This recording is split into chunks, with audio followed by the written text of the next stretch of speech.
Hello, my name is Daniela. Thank you for joining me. Before we discuss what I have planned to go over today, I just have a suggestion. If you could follow the words of Talopa, have a mind that is open to everything and attached to nothing.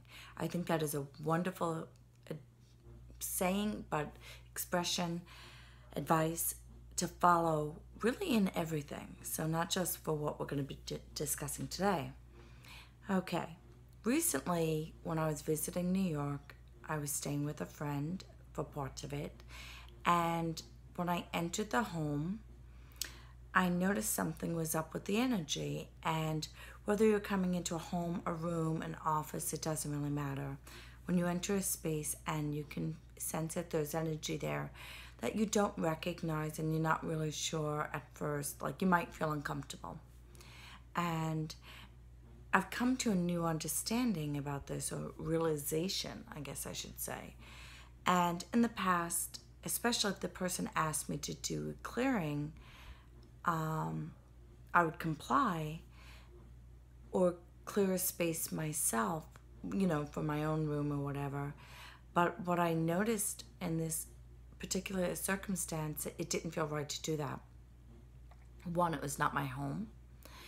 Two, I sensed a story within this situation.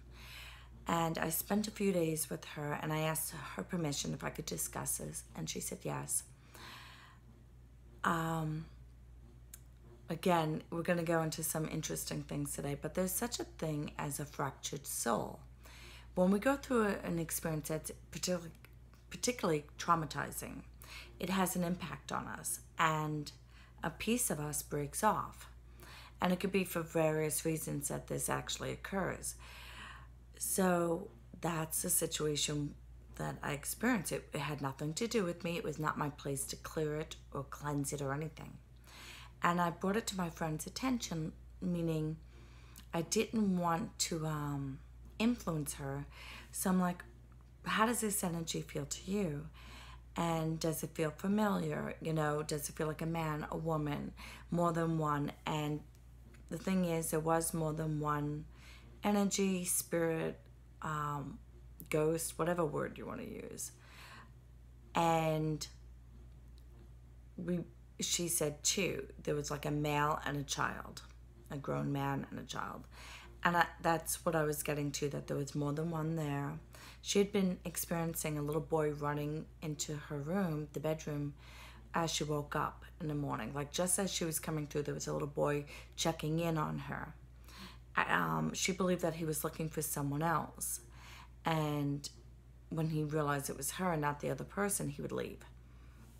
Okay, because when you went up the stairs, you totally felt the shift in energy as you started, like the staircase, like big time. You felt the energy when you got to the top of the stairs and in the rooms.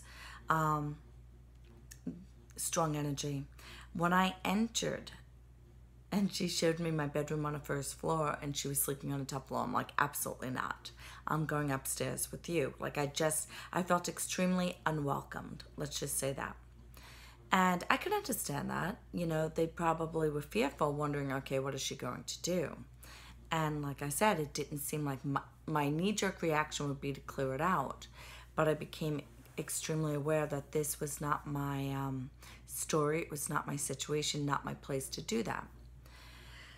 So even when we went to the top of the stairs and she showed me the next bedroom, I still was very uncomfortable. That being said, when we went deeper over the days, I started getting more and more messages. This had to do with her family, not just with my friend, but with her extended family. And I was also picking up it had to do with past lives. So there were a lot of variables involved. And thank goodness I had the wisdom to back out, kind of mind my own business, because the spirit there was looking for family healing. Things that happened in a past lifetime with this group of people. And this spirit was, there was unfinished business. And it's funny how patterns repeat. So it's actually happening again right now with this family. maybe not the exact circumstances, but the same key players and very similar storyline, but even different sexes and stuff like that. So there's family healing, and even if she would have reacted with fear instead of working and trying to figure out, what is this? Who is this? What's going on? Once I identified that I felt unwelcome, it was because the energy was fearful, thinking, okay, is she going to try to clear me? Because I have to admit, when I was sleeping upstairs, I extended my energy field out of like beautiful rose-colored light of unconditional love. And even though it wasn't my intention to push it down the stairs, like make it go live in the first part of the house, that was the result. And that was not very kind of me. But once we talked through this at dinner, like at restaurants, and then we came back to her home, she realized the situation more and more as the conversation continued over a period of days. And as soon as she had a breakthrough, realizing that the gentleman was an aspect of her sister's soul that had broken off in a previous lifetime. And she wasn't quite sure at that time who the little boy was. But that being said, as soon as she made that breakthrough, you could feel the energy shift in the house, in the room. It was like, finally, she gets it. And the other person that lives there has felt this energy, but has been denying it. And I feel like these poor souls have been pushed out and denied their existence for quite a while. And that's a sad state to be in. So it definitely was an aha moment. Not that I've never talked to spirits or whatever energy and asked, why are you here? What do you need? Trying to be of service. But this was the first time from like a personal experience, not business, to walk into a situation and not just handle it, realizing I would be robbing somebody if I did that of their life lesson, and that's not my intention. I am here to help empower people, help them to grow and evolve and educate, because knowledge is power, right? So as we share our wisdom, I just feel like better environment on the earth, right? Because as we share our wisdom and grow and evolve, there's more and more love that can come through us as we are vessels of that love. So it really was validating to feel that lightness. Like finally, we both felt it. And after I left, she said, it was more her head that made her uncomfortable. But the total energy shift, even before I left, I felt more welcome in this space because it was no longer threatened by my presence. And my friend realized that it was going to be okay. She just needed to work with this.